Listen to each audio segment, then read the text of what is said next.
Vince Dooley was the legendary coach of the Georgia University Bulldogs, and he won a national championship back in 1980. And Coach Dooley and his wife would always go on a 2-week summer vacation every year. And Coach said that he would always every year get about 3 to 4 days into his vacation.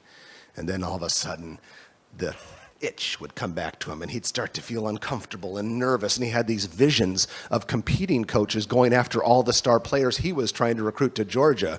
So he would go up to his wife and say, "Honey, I got to take a break from vacation for a couple days." And then he would go out and he would recruit and sell and meet with all of his prospects, and then come back to vacation 2 or 3 days later and continue on with it. Now, I don't know about you men in the audience here, but if I tried to do that with my spouse on vacation, it wouldn't end so well for me. But apparently Coach Dooley could do that, and he needed to do it because the pressure was always there. There was one college coach who was recruiting a young man who lived in Scottsdale, Arizona. He lived there with his mother and his stepfather. The biological dad lived in South Florida.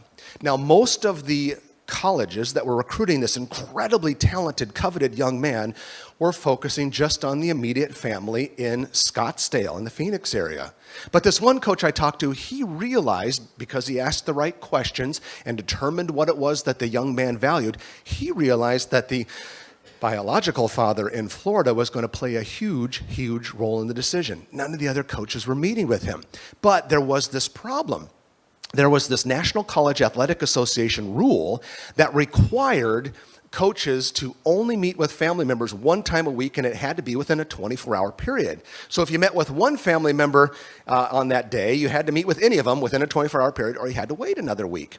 Well, what this coach did is he would start in Florida, Eastern time zone. He would spend the night before in Florida, spend the morning with the biological dad and his family in Florida, get on a plane, take advantage of the 3-hour time change, and spend the afternoon and evening with the kid and his immediate family in Scottsdale. He was the only one who did it. Guess where the kid went to school? You got to go the extra mile because recruiting is the lifeblood.